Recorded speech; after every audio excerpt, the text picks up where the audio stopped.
અન્ય કોઈને કંઈ કંઈ આજના વાંચન સાથે મેં બહુ મહેનત કરી છે, એટલે તમને કંઈ મારા વાંચનમાંથી પૂછવું હોય તો that's more easier for me to answer. કાજલબેન, એક પ્રશ્ન એવો છે કે બધાય અમે 60 વર્ષના થઈ ગયા છીએ, તો 60 વર્ષ પછી લાઈફમાં ફેમિલી સાથે કેવી રીતે જીવવું જોઈએ એના માટે કંઈ અમને આઈડિયા આપો ને. 60 વર્ષ સુધી જે કર્યું હોય ને એ ન કરવું.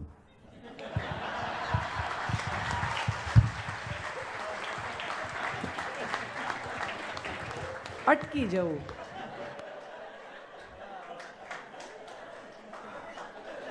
બસ હું માનું છું આમાં બધું આવી જાય છે. ગુસ્સો કર્યો હોય તો ન કરવો, પૈસા કમાવા સિવાયનું કંઈ ન કર્યું હોય તો ન કરવું, સલાહો આપી હોય તો ન આપવી, સ્વયં સાથે સમય વિતાવવાનો પ્રયાસ કરવો, કારણ કે હવે સમય ઓછો છે. મરીઝ સાહેબે બહુ સરસ કીધું છે કે જિંદગીના રસને પીવામાં કરો જલ્દી મરીઝ. એક તો ઓછી મદિરા અને બીજું ગળતું જામ છે. જામ ગળવા માંડે 60 વર્ષ પછી. ટિકિટ કન્ફર્મ ક્યારે થાય ખબર નહીં, બાકી ટેબલ પર મુકાઈ જાય, જોતા રહેવું. આઉટ ઓફ સુટકેસ બેગો પેક કરી રાખવી. અને બેગો પેક કરવાની મજા એ છે સાહેબ કે હું અહીંયા રાજકોટ આવવાની હોઉં તો મારે જે 2 જોડી કપડાં જોઈએ એટલા જ લવાય, આખું વોર્ડરોબ ન લવાય. એટલે 60 પછી જ્યાં જવાનું છે ને ત્યાં જે જરૂર છે ને એટલું જ પેક કરજો, આખું વોર્ડરોબ નહીં કરતા. એક કાકા કાકી જતા હતા ક્યાંક, એરપોર્ટ પહોંચ્યા તો કાકાએ કહ્યું કે કંઈ રહી નથી ગયું ને? તો કાકીએ કહ્યું કે ફ્રીજ લીધું હોત તો સારું થાત. તો કાકાએ કીધું કે ફ્રીજ કેમ? તો કાકીએ કીધું એરપોર્ટ તો પહોંચી ગયા પણ ટિકિટ પાસપોર્ટ બધું ફ્રીજ પર છે.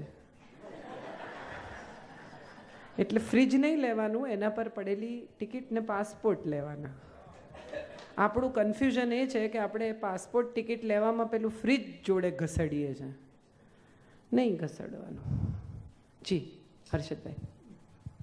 કાજલબેન, તમને બધી જગ્યાએ જાઓ છો અને જુદા જુદા ઓડિયન્સને મળો છો અને એ તમને સાંભળે છે, તમને કઈ જાતનું ઓડિયન્સ વધારે ગમે?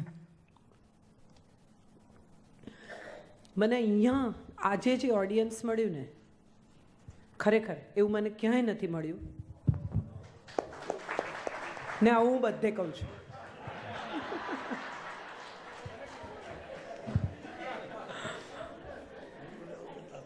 આ છે ને ડેસ્ટિની જેવી વાત છે. તમારી પાસે પસંદગીનો અધિકાર નથી. ઓડિયન્સ વક્તા પસંદ કરી શકે છે, વક્તા ઓડિયન્સ પસંદ ન કરી શકે. એ ચોઈસ જ નથી આપણી પાસે. એટલે ચોઈસ કરવાને બદલે હું એવો પ્રયત્ન કરું કે હું મારા ઓડિયન્સને એજ્યુકેટ કરું, એ લેવલ પર લઈ આવું જ્યાં હું વાત કરી રહી છું. બધા નકામા છે, કોઈ કંઈ સમજતું નથી, એનો કોઈ મતલબ નથી. એ સમજે ત્યાં સુધી એને લાવવાનું કામ હું માનું છું એક વક્તા કરે છે, અને એ કરતા રહેવું જોઈએ. We should upgrade our own audiences. We should upgrade them to a level where we want to talk. એવું થઈ શકે તો સારું, અને ન થઈ શકે ને એમ જ થાય કે નથી જ સમજતા તો થોડા નીચા ઉતરીને જોક્સ મારવામાં પણ કંઈ વાંધો નથી. ધીમે ધીમે હસતા હસતા પણ પોતાની વાત કહી જ શકાય છે. દરેક વખતે જ્ઞાનની જ વાતો કરવી એવું કંઈ નથી. ઘણી વખત એવું લાગે, એવી સમજણ પડી જાય કે મજા કરવા આવ્યા છે. જેમ કે લગ્નમાં મને ઘણા લોકો બોલાવે, હું પહેલાં જ કહી દઉં કે લોકો પાર્ટી કરવા આવ્યા, લેક્ચર સાંભળવા નથી આવ્યા. છતાં એમ કે ના તમે આવો, લગ્ન વિશે વાત કરો, લગ્ન જીવન વિશે વાત કરો. હવે જે 2 જણા પરણવાના છે એને ટ્રોઝો સિવાય કોઈ ચીજમાં રસ નથી. એ પેલી એકબીજાની મહેંદી જોતા હોય ને એમનું પોતાનું વિશ્વ અત્યારે એટલું બધું અદ્ભુત છે કે એને આ બધું શું બધું મગજમારી. આ કાજલબેનને મમ્મી પપ્પાએ બોલાયા છે, હવે બેસો અહીંયા આગળ, એનાથી વધારે એમને કોઈ રસ નથી. અને બાકીનું જે ઓડિયન્સ આવ્યું છે 40-50ની ઉપરનું, એને હવે લગ્ન જીવન વિશે ટિપ્સ આપીને કાંઈ ફાયદો નથી. એણે ગૂંચવી કાઢ્યું છે. હવે ગૂંચવાયેલા કોકડાને કેમ ઉકેલવું એ વિશેની ટિપ્સ હોય તો જુદી વાત છે. એટલે બે આખા જુદા ઓડિયન્સ છે. એક એવું ઓડિયન્સ છે કે જેનું જીવન શરૂ થવાનું છે, એક એવું ઓડિયન્સ છે કે જેણે ઓલરેડી બધું લીપીપૂતીને ખતમ કરી નાખ્યું. હવે આ બેને એક વાત કેમ કરવી હર્ષદભાઈ? એટલે પછી એમાં લગ્ન જીવન ઉપરની વાતો એવી રીતે કહેવી કે પેલાને આપણી વાત સમજાય ને જેણે ગૂંચવ્યું છે એ ધીમે ધીમે છેડા ખોલવાની ટ્રાય કરે કે આમાં ક્યાંક ખુલે છે આપણાથી. એટલે એ તો જેવું ઓડિયન્સ. પણ મને બેઝિકલી જે મજા આવે છે એ છે કે મારી સામે બેઠેલા જેટલા પણ લોકો, કોઈ વાર 1000 હોય, કોઈ વાર 8000 હોય. હમણાં એક લેવા પાટીદાર કાર્યક્રમમાં 8000 પીપલ. પણ એ 8000ની 16000 આંખો તમારી સામે જોતી હોય અને તમે જે કંઈ કહી રહ્યા છો એમાં એમને શ્રદ્ધા છે. એટલે તમે અહીંયા ઊભા છો ને એ બહુ જવાબદારીનું કામ છે. વ્યાસ એ પોઝિશન છે, વ્યાસ એ વ્યક્તિ નથી. એટલે વ્યાસપીઠ જે હોય ને એ શ્વાસપીઠ છે, વિશ્વાસપીઠ છે. લોકોના વિશ્વાસ સાથે તમે કશું કહી રહ્યા છો. એટલે બને ત્યાં સુધી બહુ બકવાસ ના કરો. હું જ્યારે અમિતાભ બચ્ચનને મળી, એ તો બિચારા માની લેશે, પણ તમે નથી મળ્યા તો તમારો આત્મા તો જાણે છે, તો રહેવા દો ને. હું એવા ઘણા લોકોને ઓળખું છું કે જે મને સાક્ષાત્કાર થયો. અરે ભાઈ, શેનો સાક્ષાત્કાર? રહેવા દે ને. આ તો બિચારા શ્રદ્ધાથી સાંભળે છે, ભલા છે, કોઈ ઊભું થઈને કહેતું નથી કે ચૂપ રહે એમ. અને આ દેશનું ઓડિયન્સ બહુ સહિષ્ણુ છે સાહેબ. ભારતનું ઓડિયન્સ અત્યંત સહિષ્ણુ ઓડિયન્સ છે. તમે ઘણીવાર મેં ઘણીવાર જોયું કે શું કહેવાનું હોય, શું બોલતા હોય, લાંબુ લાંબુ લાંબુ લાંબુ લાંબુ, અને તોય બિચારા બેઠા હોય શાંતિથી. ત્યારે મને એમ થાય કે બહુ બહુ ક્ષમાશીલ લોકો હોય છે. એટલે એમની ક્ષમાનું, એમના ધૈર્યની પરીક્ષા પણ ન કરવી. આવું હું શીખી છું. બસ, આનાથી વધારે કંઈ નહીં. Thank you. કાજલબેન, આજે ભરતભાઈની વિષય પસંદગી એવી હતી કે લાઈફ બિગિનિંગ એટ 60. હા, પણ એટલે આ Bhagavat is a beginning of life. What I tried to bring was through Bhagavat how do you begin life. 60 એવું કંઈ નથી હોતું. Life begins any time, and sometimes life don't begin any time. People come and go. They don't do anything in life. And some people can do so many things in a shortened life. એક આખું list છે લોકોનું. ગુરુદત્તથી શરૂ કરીને, કિશોર કુમારથી શરૂ કરીને, મીના કુમારીથી શરૂ કરીને, સ્મિતા પાટીલથી શરૂ કરીને, વી રામાનુજ, વિક્રમ સારાભાઈ, તમને આખું લિસ્ટ, બ્રુસ લી, એલ્વિસ પ્રેસ્લી, કેટલા લોકો કે ટૂંકી જિંદગીમાં કેટલું બધું કરી ગયા. અને કેટલા લોકો જે એટલું બધું જીવ્યા, 90 વર્ષ, પણ એની પાસે કહેવા જેવો એકેય દિવસ નથી. હમણાં કહો કે મને એક નાનો મેસેજ મોકલ્યો હતો કે જવાનીમાં એકાદ કાંડ તો કરવું જોઈએ, નહીં તો છોકરાઓને કહેશો શું? એટલે તમે જે પૂછ્યું એના જવાબમાં એ પણ છે કે કંઈ ન કર્યું હોય તો એ પણ કરી જ લેવું. એમ કશું યાદ કરવા જેવું હોય તો એ પણ કરી લેવું, એમાં કંઈ વાંધો નહીં. ટાગોર 56 વર્ષે પ્રેમમાં પડ્યા વિક્ટોરિયા ઓકેમ્પોના. સ્પેનની કવયત્રી હતી. Tagore was 56 and she was 23 and they fell in love. Ravishankar કઈ ઉંમરે પરણ્યા? પંડિત રવિશંકર. એટલે બધું થઈ શકે અને કશું ન થઈ શકે. જિંદગી જીવી લેવી એવું મને લાગે છે. અને આજે મેં ભાગવતની વાત એટલે કરી, હું મારી મેળે મારો વિષય પસંદ કરી લેતી હોઉં છું.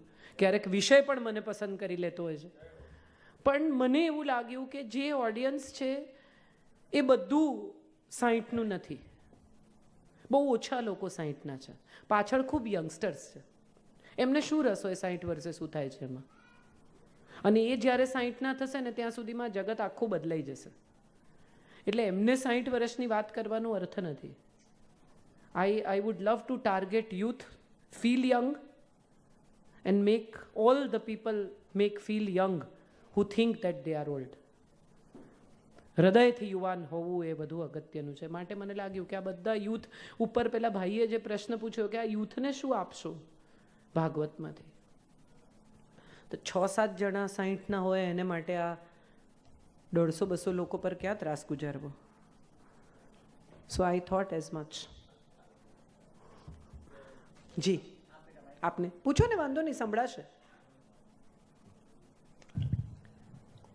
તમારા જીવનમાં તમે કોઈ એવી વ્યક્તિને મેળવો જેનાથી તમે વિશેષ પ્રભાવિત થયા હો, એવી કોઈ એક વ્યક્તિ હું તો અથવા બધાથી પ્રભાવિત થાઉં છું. મને જેનાથી વિશેષ પ્રભાવિત ના વિશેષ હું તો મને ટ્રસ્ટ મી મને દરેક માણસ કશું આપી જાય છે. અમારે ઘરે હમણાં ટેલિવિઝન ચેનલ રિપેર કરવાવાળા એક ભાઈ આવ્યા, બહુ રસપ્રદ. તમે એને જોઈને જ સમજાય કે આ કંઈ બહુ ભણેલા નહીં હોય. અમારી ચેનલ બગડી ગયેલી ને ટીવી એ મારો એકમાત્ર વ્યસન છે, કારણ કે હું થાકી પાકીને ઘેર આવું પછી હું સાવધાન ઇન્ડિયા જોઉં એટલે હું સૂઈ જાઉં. એટલે એ એક મારી એવી પેલી છે કે Savdhaan India works for me like a lullaby. ધીમે ધીમે મને ઊંઘ આવવા માંડે એ ચાલુ થાય એટલે, કેમ કે મગજ નહીં વાપરવાનું. એટલે એ ભાઈને મેં કીધું કે મને ગમે એમ કરીને આજે ટીવી તો ચાલુ કરવું જ પડે. એટલે એ ચેનલની કંઈ માથાકૂટ કરતા હતા, એમાં એમણે મને કીધું કે તમે શું જુઓ છો? એટલે મેં કીધું સાવધાન ઇન્ડિયા. એટલે એમણે આમ પાછળ ફરીને મારી સામે એક લુક આપી અને પછી કહ્યું કે જીવન બી સાવધાન ઇન્ડિયા જેવું છે. તમને ખબર છે, ક્રાઇમ કરનારા છેલ્લે પકડાઈ જ જાય.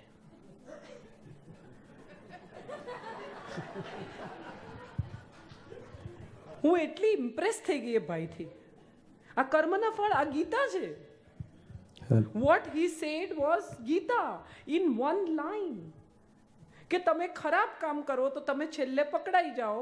આ સાવધાન ઇન્ડિયા શીખવે છે અને કૃષ્ણ શીખવે છે કે તમે કર્મ કરો એનું ફળ તમને મળ્યા વગર રહેતું નથી. આ ભાઈથી હું ઇમ્પ્રેસ થઈ ગઈ કે એમણે પોતાની વાત સાવ સાદગીથી કહી દીધી.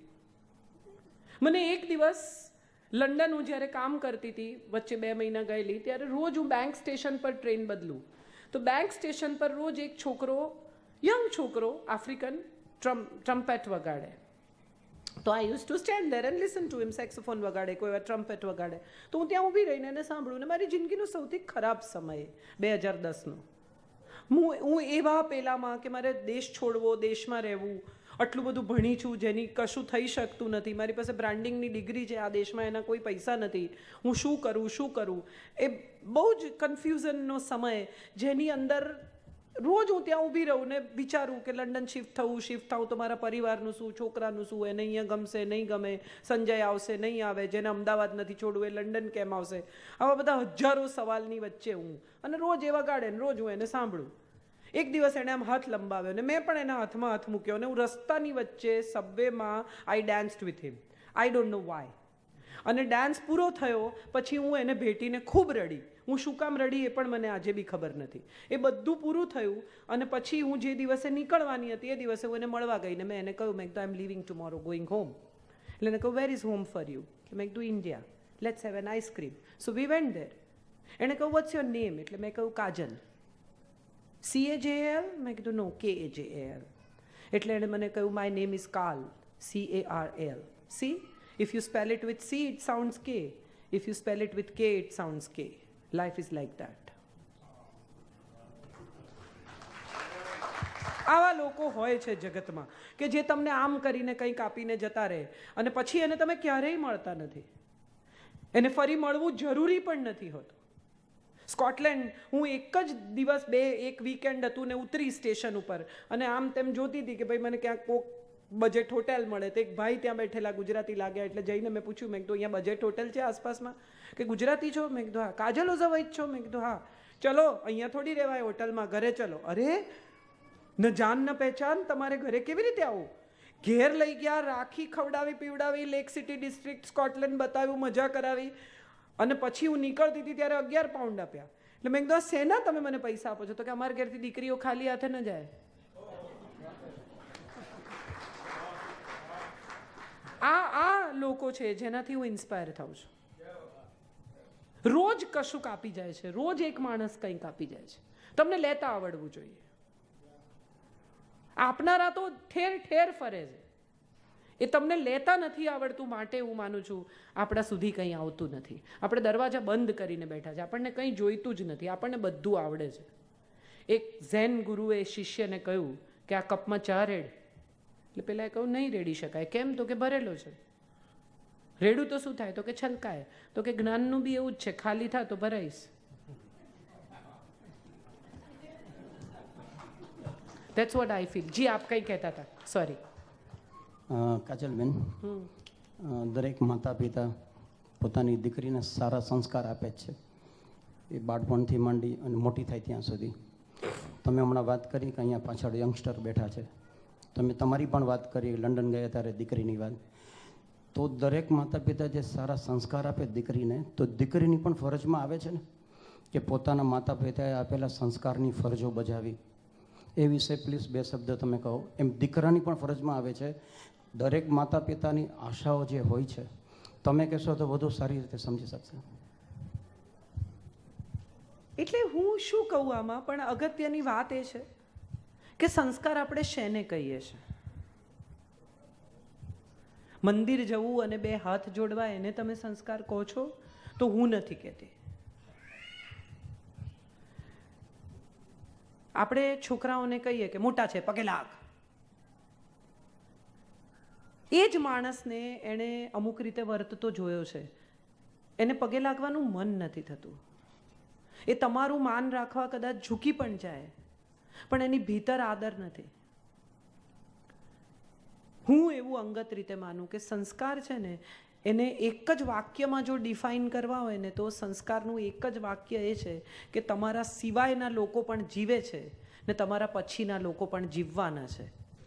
આ જે સમજી જાય ને એ સંસ્કારી. મોટા ભાગના લોકોનું ચારિત્ર છે ને એ પબ્લિક પ્લેટફોર્મ પર જુદું હોય છે. એકાંતમાં તમને કોઈ ન જોતું હોય ત્યારે તમે જે વર્તો ને એ તમારું ચારિત્ર. એટલે મા બાપને પણ બાળકો, મા બાપ એમ કે સંસ્કાર, જુઠ્ઠું નહીં બોલવાનું, આ સંસ્કાર. પણ એ જ પિતા એ જ મિનિટે ફોન ઉપાડીને એમ કે હું રાજકોટમાં નથી, હું તો મુંબઈ છું. તો તમે કયા સંસ્કારને મહત્વ આપશો? તમે જે કહ્યું તેને કે જે કર્યું તેને? બહુ અઘરું છે સર. સંસ્કાર વિશે આ યંગસ્ટર્સને કશું કહેવું બહુ અઘરું છે, કારણ કે આપણે એમની સામે આદર્શ દાખલો પૂરો નથી પાડી શક્યા. આપણી આખી પેઢી એમને એ નથી આપી શકી જે આપણને આપણા મા બાપે આપ્યું છે. આપણે બહુ પૈસા કમાવામાં સમય વેડફ્યો, આપણે બહુ આપણા સંતાનો માટે ઘણું મૂકી જઈશું, મકાનો, દુકાનો, બીજી બધી વસ્તુઓ, પણ ક્યાંક કશેક એ અનુસંધાન તૂટી ગયું છે. ગમે કે ન ગમે આ સત્ય છે. બહુ બધા મા બાપને મેં એવા જોયા છે કે છોકરાઓને બધી જ છૂટ આપે. અમે તો અમારા બાળક સાથે પહેલી શરાબ અમે અમારા ઘરમાં અમારા દીકરાને બિયર પીવડાવ્યો. નોટ બેડ, સારી વાત છે. અગત્યનું એ છે કે પીવડાવીને એને એવું કહેવું જોઈએ કે દૂધ બહુ પૌષ્ટિક પીણું છે, બહુ શુદ્ધ પીણું છે, પણ ગળો ભરીને પી જાઓ ને તો જાડા થઈ જાય. પ્રમાણ ભાન નથી શીખવી શક્યા પેઢીને. બહુ અગત્યનું છે આ. પ્રમાણ શીખવવું અગત્યનું છે. પામતા શીખવ્યું, માપતા ના શીખવ્યું. ક્યાંક આપણે પણ ગૂંચવાયા છીએ. એટલે મારે એ લોકોને કંઈ નથી કહેવું, કારણ કે આ બહુ ઇન્ટેલિજન્ટ પેઢી છે અને બહુ ટ્રાન્સપરન્ટ પેઢી છે. મને બહુ ગમે છે આ નવા છોકરાઓ. ચોખ્ખા છે. નહીં તો નહીં, હા તો હા. દંભ નથી. એમની પાસે એક અદ્ભુત શબ્દ છે જે મને બહુ ગમે છે, બ્રેકઅપ. સાહેબ, મુક્ત થતા પણ આવડવું જોઈએ. આ પેઢીને જે રીતે મુક્ત થતા, બ્રેકઅપ થયા પછી પણ ક્યાંક મળી જાય ને તો એના બોયફ્રેન્ડને કે પેલો ત્યાં બેઠો છે ને મારો એક્સ છે. બધું કુલડીમાં ગોળ ભાંગીને ગોટાળા કરીને પાસ છે ના પાસ છે ને આવું કહીને છોકરી પરણાવી દે ને પરણ્યા પછી ખબર પડે કે ના પાસ હતી ને પાસ હતી ને વિવાહ પહેલા કરેલા હતા ને આવું કાંઈ કરતી નથી આ પેઢી. સ્ત્રી પુરુષની મૈત્રી વિશે સ્પષ્ટ છે. આઈ લવ યુ નો અર્થ વિલ યુ મેરી મી નથી થતો. એક પેઢી એવી હતી કે આઈ લવ યુ કે એનો અર્થ જ એમ કે વિલ યુ મેરી મી. આ પેઢી એવું નથી કહેતી. એમના લગ્ન જુદા છે, એમનો પ્રેમ જુદો છે, એમની દોસ્તી જુદી છે, એમની વર્ક રિલેશનશિપ અલગ છે. બધું છૂટું પાડીને જીવે છે. ક્ષીર નીરનો વિવેક છે. મને બહુ ગમે છે આ પેઢી. હું એમને કંઈ નહીં કહું, કારણ કે હું કદાચ આ પેઢી જેવી હોત ને તો બહુ સુખી હોત. આપણે જિંદગી દંભમાં કાઢી સાહેબ. ગેપ તો નહોતો. આ આપણે બેલ બોટમ, સાહેબ આપણે બેલ બોટમ પહેરતા હતા ત્યારે આપણને આપણા મા બાપ નહોતા કહેતા કે વરવું લાગે છે. દરેક પેઢી, C, generation to generation there is going to be a gap. This gap is very obvious because we are aware generation and they are aware than us. આપણા મા બાપ બિચારા ઘેર રહેતા હતા, કોઈ આપણી પાછળ આવતા નહોતા. આપણે જૂઠું બોલીએ તો જૂઠું, ને સાચું બોલીએ તો સાચું, આપણે જે કહીએ તે સ્વીકારી લેતા હતા. હવે આપણે એમના મોબાઈલ ચેક કરીએ છીએ. આપણા મા બાપ પાસે ચેક કરવા માટે મોબાઈલ હતા નહીં. ખોટું બોલાસ, આ ફેસબુક પર તે લખ્યું છે. હવે આપણા મા બાપ ફેસબુક જ નહોતી, ક્યાં ગોતે આપણને? ટ્યુશન જાઉં છું એમ કહીને નદી કિનારે છોકરી સાથે બેઠા હોય તો ક્યાં બિચારા ઘરમાંથી નીકળવાના હતા? આ તો તરત સાંજના છેડે પેલા સેલ્ફી અપલોડ કરી હોય એટલે કે તું ક્યાં ટ્યુશન ગયો તો, તારી સેલ્ફી તો ફેસબુક પર છે. બધું ટ્રાન્સપેરન્ટ થઈ ગયું, જગત બદલાઈ ગયું છે.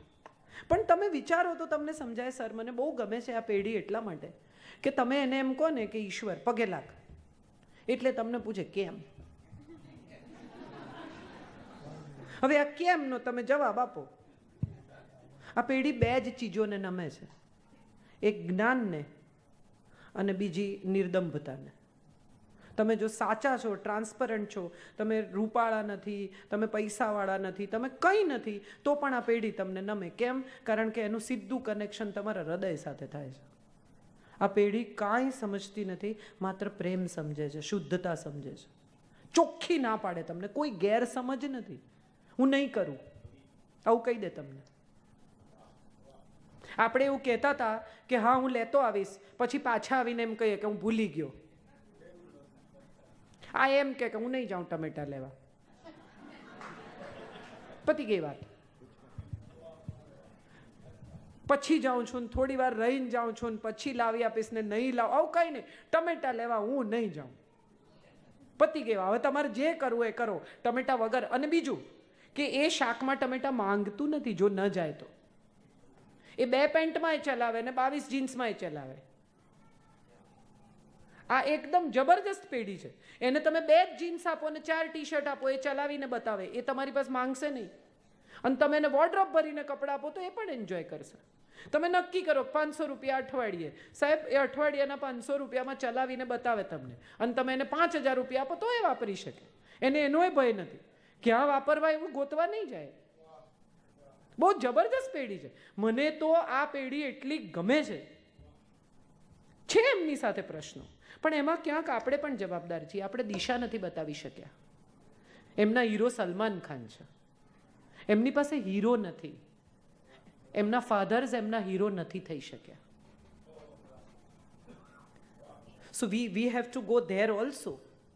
76 એટલે કેટલા એવું છોકરું પૂછે ત્યારે માં એમ કે એને ગુજરાતી નથી આવડતું. Don't be happy about it. Please don't be happy about it. આપણો પ્રોબ્લેમ એ છે કે એને ગુજરાતી નથી આવડતું એમ કહીને આપણે હસીએ છીએ. 1 વર્ષનું બાળક ઘરમાં હોય અને કોઈ આવે એટલે કે ચલો બેટા પોએટ્રી બોલીને બતાવો, આ ટેલેન્ટ શો છે. એને નથી બોલવી, એ ના પડે, મારે નથી બોલવી. તને આવડતી જ નથી, એને શું ચેલેન્જ કરો છો તમે? આપણે એને ક્યાં લઈ જઈએ છીએ? આમ અમસ્તા ટીવી જોતા જમતું હોય છોકરું તો મમ્મી એમ ટીવી નહીં જોવાનું, ટીવી નહીં જોવાનું. પછી મમ્મીની બેનપણી આવે એટલે કે જા જઈને ટીવી જો. What are we telling them? What is the signal that we are giving them? આમ આપણે એમ કે દાળ ભાત શાક રોટલી નથી ખાતા, દાળ ભાત શાક રોટલી નથી ખાતા, અને જે મિનિટે એમ કે મારે નથી ખાવું એટલે મમ્મી કે પાસ્તા કરી આપો. ખાવા તો 2 દિવસ નહીં ખાય, 3જા દિવસે ઓટોમેટિક આવીને દાળ ભાત શાક રોટલી ખાશે. ફરિયાદ કરો છો અને ફરિયાદની સાથે એ ફરિયાદનું સોલ્યુશન નથી જોઈતું, તમને આ ફરિયાદો ઊભી રાખવી છે. So we can't do anything about it. But I love this generation. And if there is something wrong with them, we are responsible. We are responsible. We should take that responsibility on our shoulders. That's what I think. If anybody can change something, this is the generation. Sahib, a generation ક્યાંય કચરો નથી ફેંકતી. આ generation પ્રેમથી લાઈનમાં ઊભી રહે છે. આ જનરેશન ક્યાંય કાર્ડ ફ્લેશ નથી કરતી. હું કોનો છોકરો છું એવું એમને કહેવું જ નથી હોતું. વોટ્સએપ મોકલે, એ તો આપણે મોકલીએ છે.